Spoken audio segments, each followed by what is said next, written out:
Halo semuanya, kembali lagi sama aku Aldi dari Orthocare Indonesia.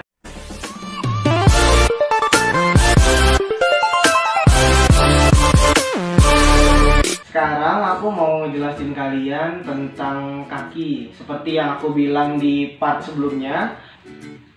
Jadi aku mau jelasin komponen yang paling terbawah dari kaki palsu, yaitu kaki. Di depan aku udah ada kaki, ini kalian bisa lihat ada perbedaan di antara kaki-kaki tersebut. Nanti akan aku jelasin satu persatu. Jadi sebelumnya yang belum klik tombol subscribe, klik dulu. Aku kasih waktu 1, 2, 3 sehingga kamu tidak akan ketinggalan video-video aku yang selanjutnya. So next, hari ini aku mau kasih tahu ke kalian tentang komponen yang paling terbawah ini. Sebelumnya aku udah jelasin semua komponen yang ada di kaki palsu di part 1. Maka aku akan jelaskan lebih spesifik lagi di part 2 nya. Jadi di depan aku ini ada 3 model kaki palsu. Sebenarnya ada 4, tapi yang komponen olahraganya kita belum ready stock. Jadi kalau misalkan kalian ada yang mau pesan, baru kita pesankan.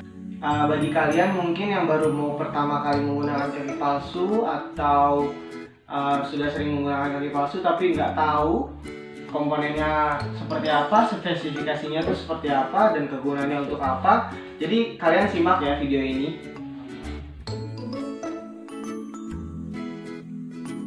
Nah, sebelumnya activity level itu ada 4. Yang pertama, kalian hanya menggunakan kaki palsu untuk kegiatan di rumah saja. Kemudian yang kedua adalah kalian menggunakan kaki palsu untuk di rumah saja dan sedikit keluar.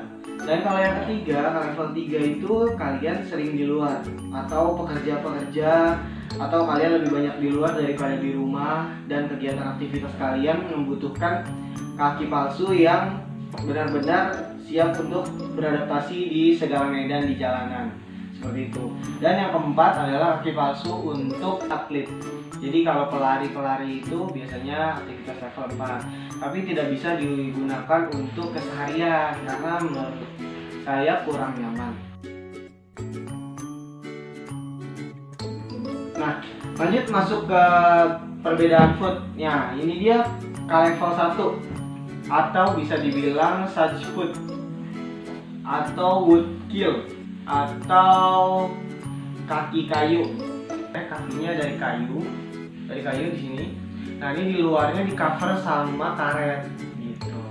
Jadi kalau misalkan untuk sebenarnya sih ini nggak cuman untuk orang tua, ini bisa digunakan untuk semua pasien kaki palsu. Tapi kalau ini karena memang dia dalamnya kayu, terus di luarnya dilapisi karet, jadi memang dia agak sedikit stiff gitu atau kaku. Jadi kalau misalkan dibuat berjalan, karena berjalan gini, ada fase dimana tumit kita menumpuk, kemudian dia sejajar lurus, dan ada namanya push off kalau kita bilang. Tapi sebenarnya ini kayak menjinjit, gerakan jinjit ketika kalian mau ambil langkah satunya, misalkan gini. Ketika kalian berjalan kan gini, ini masih angkat gini, terus ini udah ambil di sini, jalan, ambil lagi. Nah, jadi pergerakan itu harus ada heel strike, foot flat, sama push off gitu. Nah, kalau ini tuh sedikit kaku. Jadi kalau misalkan kalian untuk bergerak aktif itu agak sedikit susah dan membutuhkan energi yang banyak kalau yang ini. Tapi ini suitable sih buat siapa aja, buat kalian yang baru menggunakan kaki palsu, ini juga nggak apa-apa.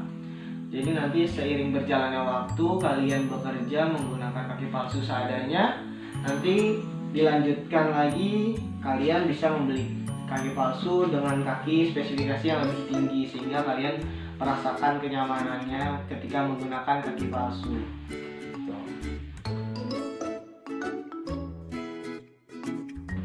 Selanjutnya di level K2 kita punya namanya single axis. Nah, single axis ini ada sedikit perbedaan nih sama yang tadi. Kalau di sini kan hanya ada kayu dan karet. Nah, kalau di sini sebenarnya nanti dia ada space gitu buat besi. Jadi nanti kaki kalian itu ketika dipasangin ke kaki palsunya bisa bergerak gini gitu. Jadi kaki kita bisa naik turun gitu. Nah itu fungsinya apa sih, bedanya apa sih gitu kan. Nah yang tadi saya bilang bahwa pergerakan itu kan ada yang dari sini, sini sampai sini. Nah ketika dia bisa bergerak seperti ini, itu akan lebih fleksibel ketika kalian mau ambil langkah. Ketika dari tumit, ketika semua rata dan jalan ke depan, itu dia ada seperti engsel di sini. Jadi nanti dia akan membantu saat ketika berjalan. Jadi tidak terlalu kaku yang seperti ini gitu. Dan sebenarnya ada lagi namanya multi axis. Jadi kalau ini kan namanya single axis atau satu pergerakan yang hanya seperti ini. Dari depan dia seperti ini gitu. Jadi dia nanti double, gini bisa, itu namanya multi axis gitu. Itu sih biasanya untuk pasien-pasien yang aktivitasnya sedikit di luar. Nah selanjutnya di sini ada terakhir, ini ada karbon. Nah ini sebenarnya kaki karbon foot yang biasa kita gunakan. Ini dia ada, ini semuanya full karbon, jadi tanpa campuran. Karena biasanya kan kita suka lihat tuh ada yang plastik itu karena suka campuran gitu.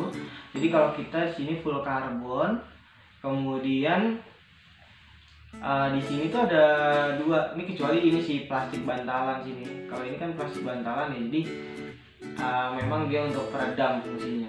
Kaki karbon ini, kenapa sih kaki karbon ini termasuk ke level 3 walaupun dia rigid seperti ini, keras. Kaki karbon ini walaupun ini keras, tapi kalian lihat deh di sini. Di sini ada atas dan bawah. Ini juga atas dan bawah. Jadi ketika kaki karbonnya ini menyentuh ke tanah, dia akan memberikan seperti halnya per dalam motor atau dalam mobil. Jadi dia mengabsorb shock. Jadi ketika dia turun ke bawah, ini akan turun. Nah, ini sebagai peredamnya. Jadi ketika ini ada seperti bantalan lah istilahnya. Jadi lebih enak kalian kalau misalkan kesini, set gitu. Terus kemudian ketika flat dia tetap flat sama. Tapi ketika push off atau tumit yang ketika pergerakannya ada di tumit, dia akan bantu juga nih. Ini akan turun juga ke bawah, turun ke bawah. Ini nggak bisa aku turunin karena memang ini keras banget. Jadi ini kalau misalkan udah ditumpu sama berat badan, dia akan fleksibel banget sih. Jadi ketika kalian gini set, dia udah langsung otomatis absorb gerakan kalian. Kemudian di flat juga ini bisa kiri kanan. Ini sebenarnya fleksibel kiri kanan. Jadi dia udah lebih dari multi axis dan lebih dari side split gitu. Dia walaupun stiffness, tapi sebenarnya ketika kalian pakai di kaki palsu ini enak banget dan nyaman banget ketika buat berjalan. Dan kalian juga tidak membutuhkan energi yang banyak untuk menggunakan kaki palsu ini gitu. Terus ketika dia pergerakan di tumit, lanjut kita pergerakan di tumit. Nah ini akan maju nih, dia akan menghimpit. Fungsinya apa? Jadi ketika kalian mau ambil push off atau mau pergerakan tumit, jadi kalian terasa didorong oleh karbonnya ini, karena karbonnya kan fleksibel ya. Jadi ketika fleksibel ini ditaruh berat badan, dia akan balik dan mental. Jadi kalian di sininya pas lagi tumitnya diabsorb, biar tidak terlalu banyak getaran yang masuk ke dalam tubuh kalian. Jadi smooth gitu kayak tumit kita, karena tumit kita sebenarnya ada bantalan. Jadi tulang tuh ada bantalan. Nah, ini tuh fungsinya sama kayak gitu. Jadi ketika kalian jalan itu ada diabsorb gitu supaya nggak terlalu getar. Kemudian diadaptasi, ini bisa gini-gini, bisa gini-gini. Kemudian dia bisa juga mendorong gitu. Jadi ketika jalan gini dorong ke depan. Jadi kalian tuh hanya membutuhkan energi yang sedikit ketimbang kalian harus menggunakan ini gitu. Jadi kalau misalkan kalian pakai foot carbon itu selalu ada namanya foot cover nih. Ini food karbonnya nih. Jadi emang full karbon gitu. Terus di sini ada food cover. Jadi kalau kalian sudah pakai food karbon itu pasti pakai cover. Nah, ini ada cover. Ini kalau kecil, ya. Ini banyak. Jadi kalau menggunakan karbon, kalian tuh harus sering-sering ganti bagi. Jadi sebelum food karbonnya kena sama aspal, ini sobek dan lain-lain, kalian harus ganti nih banyak. Mahal peleknya daripada bahannya. Sebenarnya sama aja sih, kalau kalian mau pakai ini atau ini pun sebenarnya semuanya sama, karena kan memang semuanya dilapisi oleh karet. Sebenarnya karetnya tuh lebih peredam juga tuh.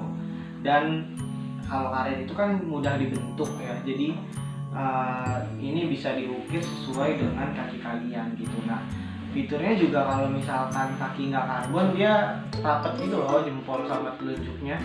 Nah, kalau misalkan yang karbon dia agak sedikit enak sih, jadi kalian bisa pakai sendal gitu. Kalau untuk harga aku nggak mau ngomongin ya, soalnya harga tuh tergantung kalian. Kalau misalkan kalian mau yang mahal, ya nanti kita pesankan yang mahal. Tapi biasanya kita nggak kayak gitu, biasanya kita menyesuaikan dengan budget kalian. Kalau misalkan budget kalian di segini, oh saya ada budget segini nih, kira-kira saya bisa dapat kaki yang mana ya gitu. Oke, itu aja informasi dari aku. Nanti aku akan share lagi informasi selanjutnya. Jadi kalian tetap subscribe dan follow terus Instagram kita di Ortopedi Indonesia juga untuk mengetahui lebih lanjut